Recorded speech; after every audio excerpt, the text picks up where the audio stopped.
Thì chúng tôi xin thưa rằng là bác sĩ Giật Sen đây là xây dựng cái ngôi chánh điện này, mà lúc trước mà ngài còn sanh tiền ngài ở tại thành phố Nha Trang, rồi ngài lên đây ngài xây dựng cái căn nhà như thế này để nghỉ mát, và ngài làm tất cả các cái công việc của ngài xung quanh đây, chẳng hạn như là đồn điền cao su, rồi Hoàng Bà ở trồng cây ký ninh để chữa bệnh sốt rét cho bà con ở đây. Cho nên sau khi mà bác sĩ Giật Sen qua đời rồi là ông, mà cái người mà gần gũi bác sĩ Giật Sen là ông De Sigadi, ông hiến tặng cái ngôi nhà này cho thầy bổn sư của tôi là Hòa thượng Thích Như Ý. Từ đó là thầy trùng tu lại cái căn nhà này để thờ Phật, để tu niệm, theo như cái tinh thần của mọi người chúng ta là ăn trái nhớ kẻ trồng cây, uống nước nhớ nguồn.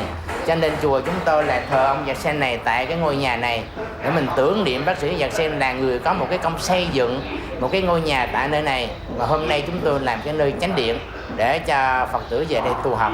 Đó là cái nguyên nhân như vậy. Tôi cũng xin thưa cho quý vị rõ như vậy.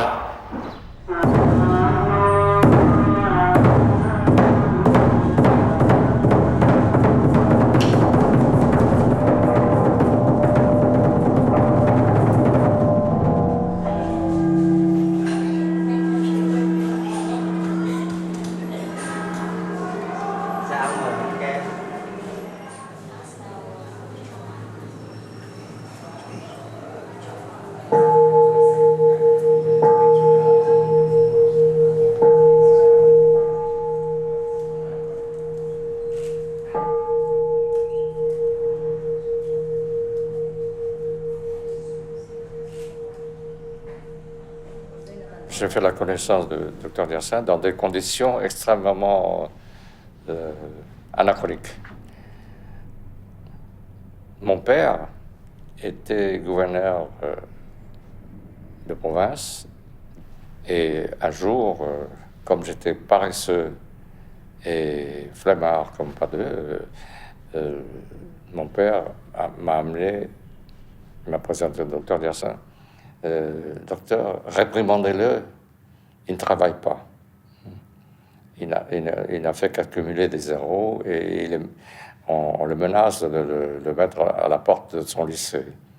Alors le docteur Yersin, il s'est contenté de sourire, il m'a tapé sur l'épaule et il m'a dit mon petit, il faut apprendre et encore apprendre pour mieux la comprendre et la protéger, la vie. Il me dit, quand tu seras grand, tu vois ici, il y a l'Institut Pasteur de Niatran. À l'autre bout de la baie, tu as l'Institut océanographique. Tout ça vous reviendra à vous, Indochinois, mais il faut apprendre et continuer à apprendre pour mieux la comprendre et la protéger, la vie. J'ai suivi vraiment la trace qu'il a faite. Et si je suis devenu ce que je suis, c'est grâce à Alexandre Yersin.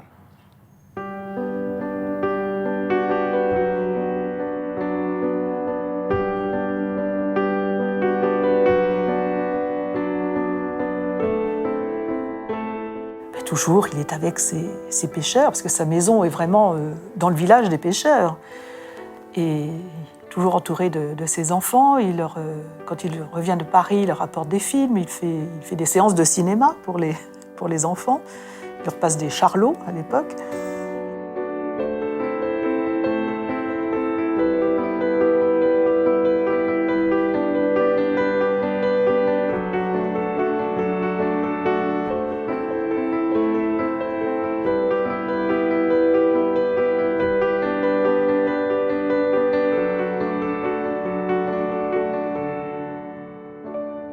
Pour moi, c'était le grand-père.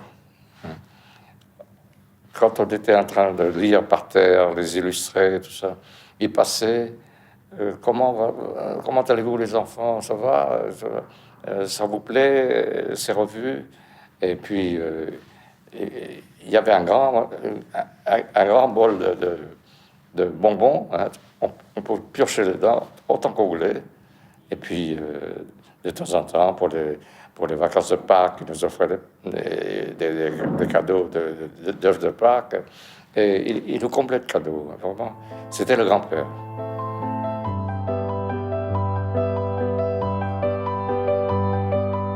La dernière fois, c'était en 1941. Il était déjà très âgé et très amaigri, d'ailleurs. Mais il avait encore tout son esprit. Hein. Et chaque fois qu'on venait saluer, ben, il hochait la tête. Et chaque fois qu'on lui disait quelque chose, un compliment, il avait le geste, que je reverrai toujours, de jeter quelque chose par-dessus son épaule. Ça veut dire que ça ne lui faisait rien du tout de recevoir des compliments.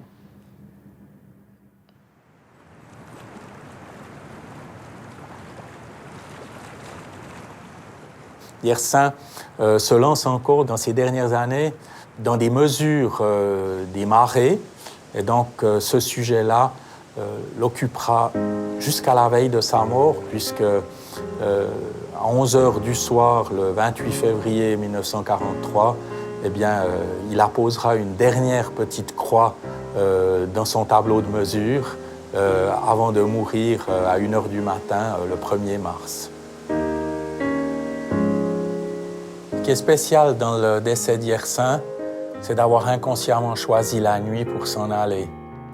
Il peut mourir avec le sentiment du devoir accompli, et après son décès, c'est déjà le début d'une nouvelle journée.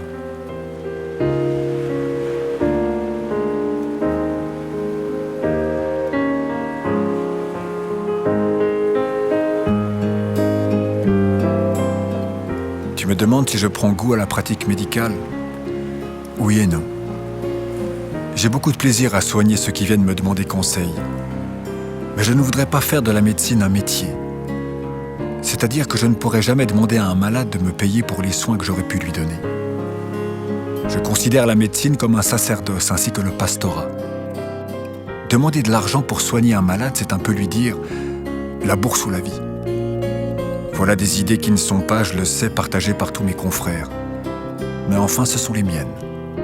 Et je crois que j'aurais bien de la peine à les abandonner.